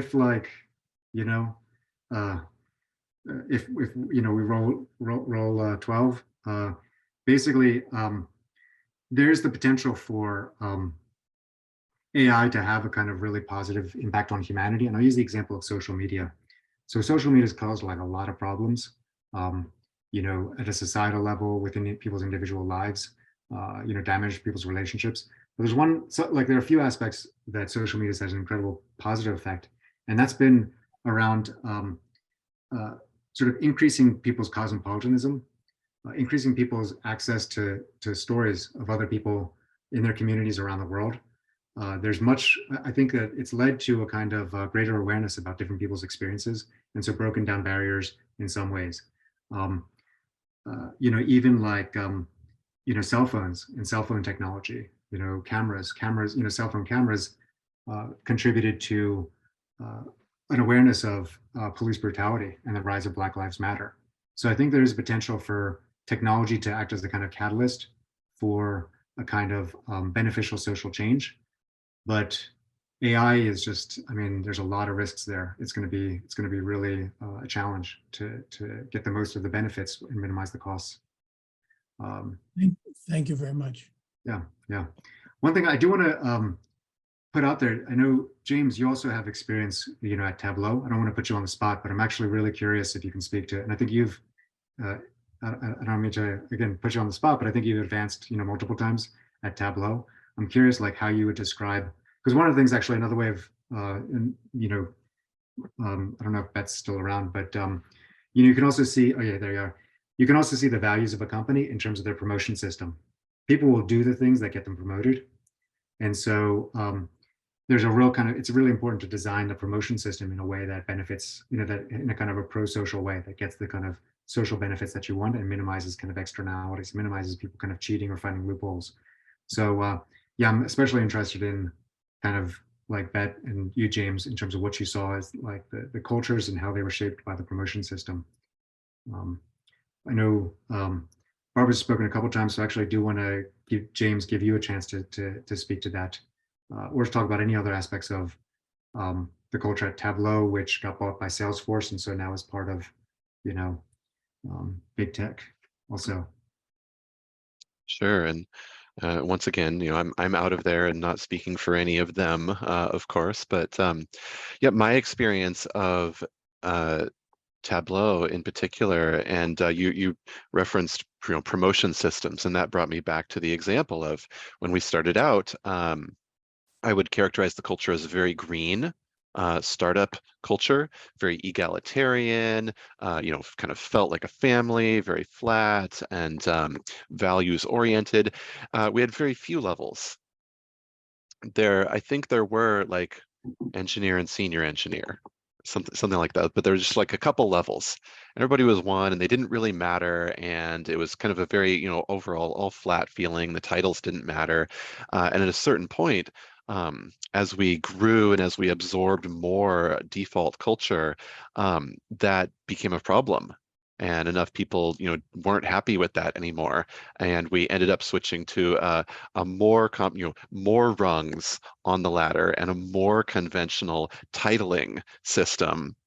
And being able to, different rungs, ranks, and more, concrete, specified, this is what to do to get to this level and this level, and putting out a bunch more. So I view that as maybe a microcosm of the general overall orange versus green war that raged for years and years there. And as it grew and grew, more and more the center of gravity swung into the mechanistic machine, cogs, kind of orangish worldview relative to that green there. So yeah, that's some of my experience. I do want to push back because my sense would be certainly like if promotion was based on the revenues that you contributed to, like directly, like, and only that. For example, like no, one of the nice things that Google is like at the lower levels, if you're an individual engineer, you might have worked on a product that itself failed, but if you can show that you, demonstrated like next level performance in terms of how you contributed to that product, you could still potentially get promoted. So I see that as a kind of a teal counterbalance to a kind of a pure profit focus orange, where it's like you get promoted based on like only the like increase in revenue, only the way that you're making the organization like thrive and grow. Can you say like what the criteria were at Tableau? Yeah, I'd say that's kind of something that in my point of view, I think that we lost that over time. Gotcha. As the hierarchy expanded and as the promotion evaluation process became more of a, do your achievements look impressive to your boss's boss in a some committee reviewing promotions, and kind of not the like real more human impact of like, oh yeah, maybe this this product didn't end up this way or whatever, but like what was your individual human contribution, and what was your role in the team, your impact in the team. Some of those things kind of got lost in the shuffle as time went on. Gotcha. Yeah. Let's see, I see Barbara and Bill. Barbara, you want to go ahead?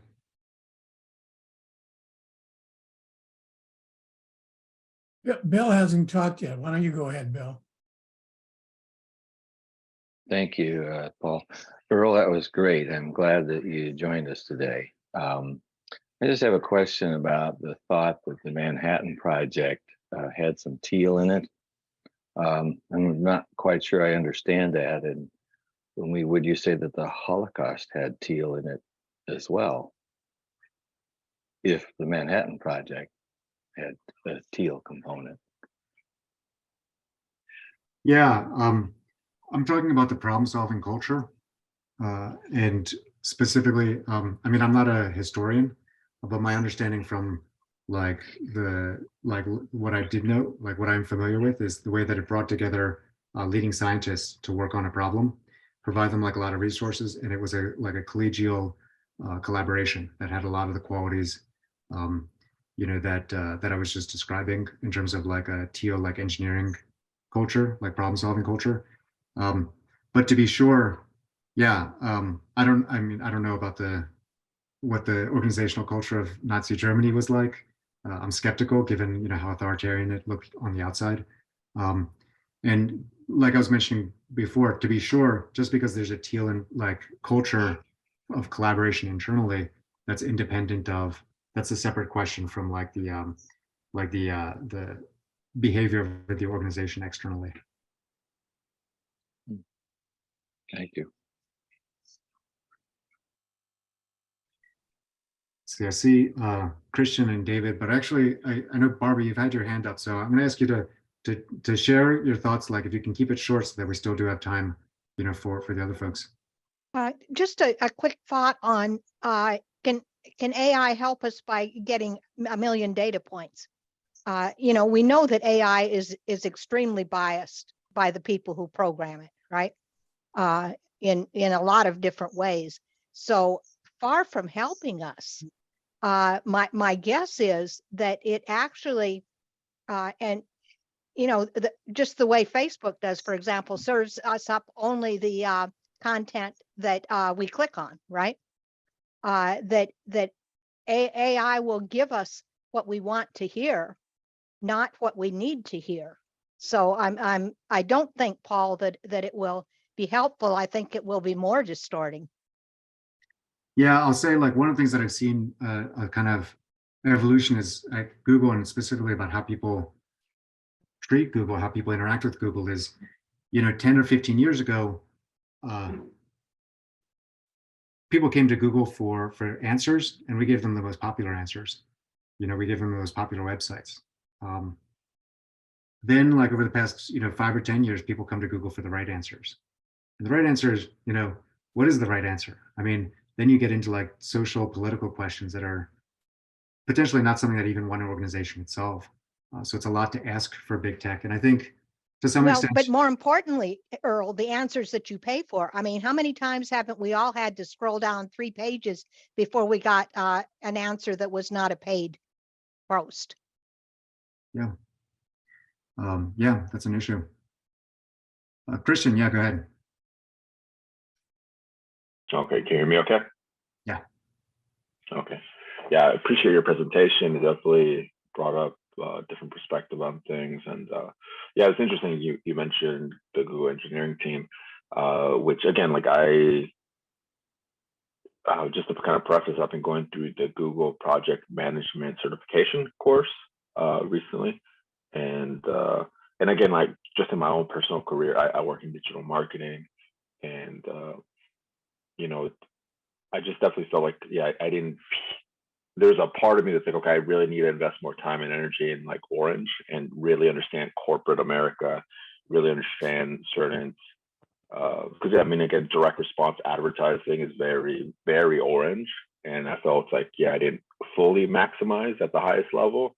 You know, I have like, you know, great resume and results in the past, but yeah, I felt there's still a part of me that's like, no, I need to invest a little bit more time, increase my own like resources, and like, yeah, so I invested more time and energy understanding the hiring process itself currently where it is now, because I think even now, like all my interviews have been Zoom calls, all and then again, like I've been able to, I mean, just again, like optimize that process, understand through other sources, like whether it's the perspective of the HR hiring manager, or I don't know, just I've been doing my own research to understand multiple perspectives of the hiring process itself and the questions and how to best respond back to those questions, just going back and forth and testing them out on these Zoom calls interviews.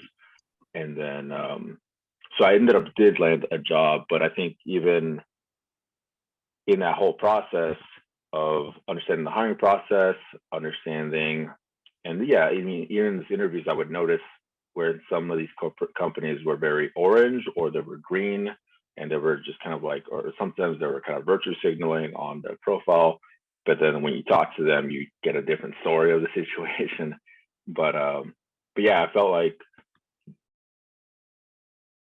Oh, you just muted. Google You felt like what? project management certification, it definitely gave me a different lens into kind of corporate America and where it is now, and kind of certain things where things are going, especially with AI. So I don't know, I just kind of mentioned a lot, but I do appreciate just kind of understanding organizations and I mean, again, where things are now and where things are going. Yeah, it's really interesting. So yeah, sounds good.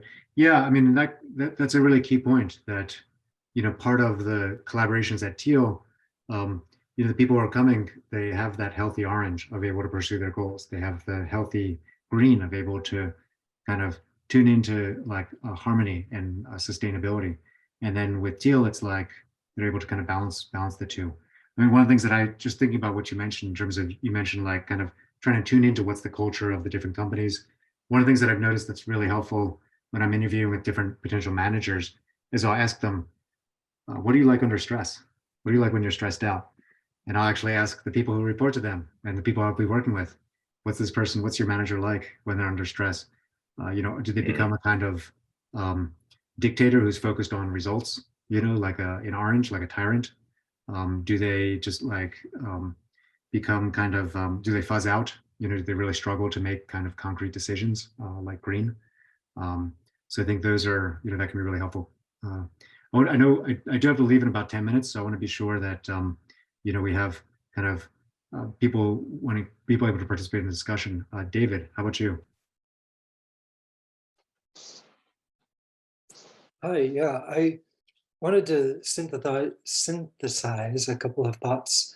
One was, I really like the quote that you shared, Earl, and I didn't memorize it word for word, but something along the lines about becoming comfortable of like not having to know what it's all about. And I think there's like some real power in that idea. And I want to relate that back to thinking of yellow/teal as being something more than just oscillation between the modern and the postmodern, or more than just oscillation between orange and green. And the reason why I say this is Claire Graves described orange as, you know, express self now for reward now, or something along those lines. And he described green as sacrifice now for acceptance now. And there's a lot of now there. And when we get this oscillation between the modern and the postmodern, we get kind of stuck in the now, or kind of stuck in the immediacy. And it leaves out like the bigger picture of how this ties to the past and to the future. And that's where we need to bring back in like some of the beige and the purple and the red that I don't know what Wilbur calls those colors, but for the Wilberians, I hope you can translate. You know, getting comfortable with not knowing what things is about is also like we have the opportunity to decide what that is, what it is going to be about collectively, if we can get our act together to have a complex enough and inclusive enough meaning to do that. And for the time being, I'd like to know what everyone thinks, like, is simply having humanity survive, simply having life on Earth persist, is that enough of a meaningful agenda to have all of humanity have something in common? I mean, I think universally people would say that we're not here just to survive, you know, but that, you know, we want to support people in thriving. I do want to go back to address like kind of one point, which is I didn't mean to suggest that there's a kind of oscillation, but that teal or yellow is a kind of synthesis, bringing together of like the best of both orange and green in terms of pursuing goals while preserving harmony and sustainability. If there's an oscillation, typically that indicates that somebody's actually like right between orange and green, sort of going back and forth within their own thinking or within their own lives. Yeah, whichever vocabulary you want to use. I guess I hear oscillation used a lot in the meta-modern community, so I choose that word. If there's something else you prefer, but my point was to include more than just the orange and the green. David, if you dig, and I'm not saying you didn't do this, but also part of the meta-modern philosophical community is a growing recognition that yes, it is oscillating between orange and green, but it also involves doing deep dives into it's the terminology that's used is indigenous philosophies. Well, that's what, that's purple. So there is a recognition. Can I ask a question before Earl sends off? I'd like to know, I really appreciate the conversation. It's very beneficial. Yeah, and Darryl, I'm going to ask you to keep it brief because I also want Susan I will to be be able to brief. speak up. But yeah, go for it. I'll be brief. What would you say is the center of gravity of the admixtures of values floating around, the engineers solving problems, or Teal, as you say? What would you say the core of Google is as a whole? There's a lot of Teal in engineering culture. There's a lot of orange on the business side. A lot of orange in other parts of the company, partly because this is almost like a Marxist perspective that might resonate for Steve, is that the engineers are the ones with the power. It's very much a kind of engineering oriented culture where it was engineers who came up and set up the processes. So there's so they kind of, in a way, they kind of privileged this sort of disinterested, non-attached problem solving that we talked about with Teal. And then there wasn't so much kind of focus on how do you have Teal like business. And that's as best as I can tell, but I haven't worked in the parts of the company. So I would be careful about, I don't want to be too critical, but from talking with people who work in other parts of the company, there's less kind of focus on that, on preserving a kind of a Teal problem solving and more just a kind of conventional orange approach. I got to go in 5 minutes, but Susan also did want to hear from you. What's up? I'm interested in some kind of synthesis at this point, so I kind of wanted to ask a question that puts you taking us off stage here. And one is, how would you, at the end of this conversation, say that you've been informed by it, and does it clarify some things for you? I'd like to hear what that is. And then the other is just a frustration with operating from Teal in these orange areas, kind of some of the stuff that Bet was talking about. I was COO at a small tech company and managed those teams from a business perspective.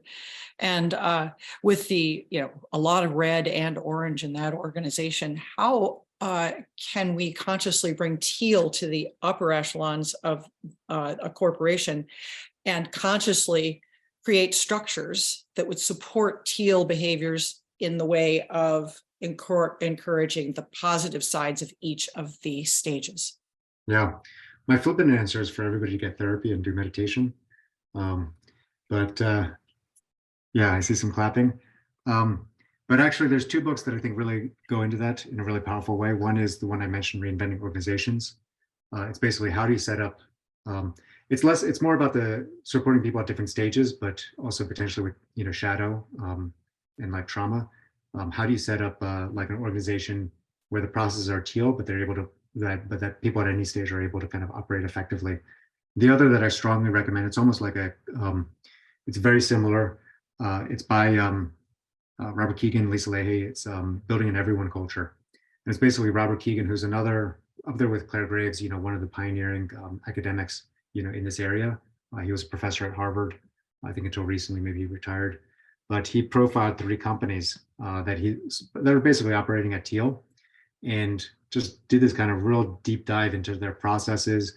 And it's very much exactly about that question that you say. It's like, how can you have Teal processes, Teal culture within a company where anybody can plug into, where even the experience of, somebody like an entry-level worker who might be at, red or amber, well, I think maybe at least like amber, they're able to kind of follow the processes, but it can kind of be more liberating than, conventional amber processes. I think like, some of the ones that Beth mentioned.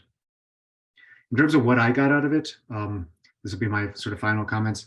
One is, I mean, really practically, like noticing it's important for me to really be clear about that distinction. So less about blind spots of teal and blind spots that come up when the teal, line of development, the cognitive line of development, isn't matched by the others. And then I think realizing I do want to kind of strengthen and clarify my thoughts for that third section. I'm kind of pointing to, what that looks like in terms of the downside, but I think, and I talk about art and sort of culture as being sort of less quantitatively oriented, and the blind spots when I try to take a kind of quantitative approach. But I think I want to make it a little bit more sort of focused, more punchy, so that the message comes through more clearly. All right, thanks for the discussion. I really appreciate it. Yeah. Before you leave, can you put that last book in the chat? I can't find it. Thanks. Oh yeah, let's see. Yeah, I'll do that right now. Or does anyone else have that available? I'll just say thank you so much on behalf of the Spiral Dynamics Integral Live community. This was really fun. Thank you so much. Nice job, Earl. Thanks. Really Yeah. good job. Good, Let's thank see. you. Yeah, I'll put in two links. One is actually I'll put in one. I'll put in the Amazon link, and then he's also written articles about it. He's been interviewed about it, so you can find it. Find like write-ups, to help you decide if you want to buy and read the book. Did you say that? Yeah. Building in Everyone Culture, Deliberately Developmental Organizations. So organizations where the specific focus is on supporting the growth and development of the employees. Basically, stages towards Teal in a kind of non-coercive way. There we go. I got to throw in After the cover. listening to Jimmy, do you think it's possible, or do you think Robert's basically in over his head? Me? Yeah.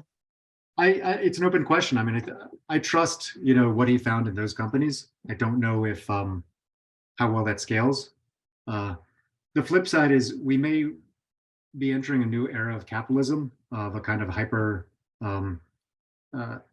people talk about like a VUCA world that's like volatile, uncertain, complex, adaptive, that where organizations need to respond like even more dynamically. And it may be that no organizational structure or culture before Teal is able to respond as effectively and as dynamically as Teal organizations may. So we may end up just in a kind of Darwinistic way where the marketplace kind of sorts out like companies that are too slow to adapt. It may be that, I mean, I think that's a kind of a subtext of Laloux's argument. You see like some of these companies that are able to adapt, very dynamically. And I think that's also the real kind of philosophical point about holacracy, where holacracy, you're leveraging all the kind of inputs from the leaves of the organization, or the equivalent of the leaves of the pyramid. Basically, all the people who are working individually, they're able to sort of perceive things and then filter them back up to actually guide the decision making of the organization in ways that sort of conventional corporations just aren't able to do. It's an open question. This is kind of like the Star Trek future. It's like there's one path that we might end up there, and there are many paths, where we may not. All right, thanks all. See ya. Thank Thanks. you. Okay.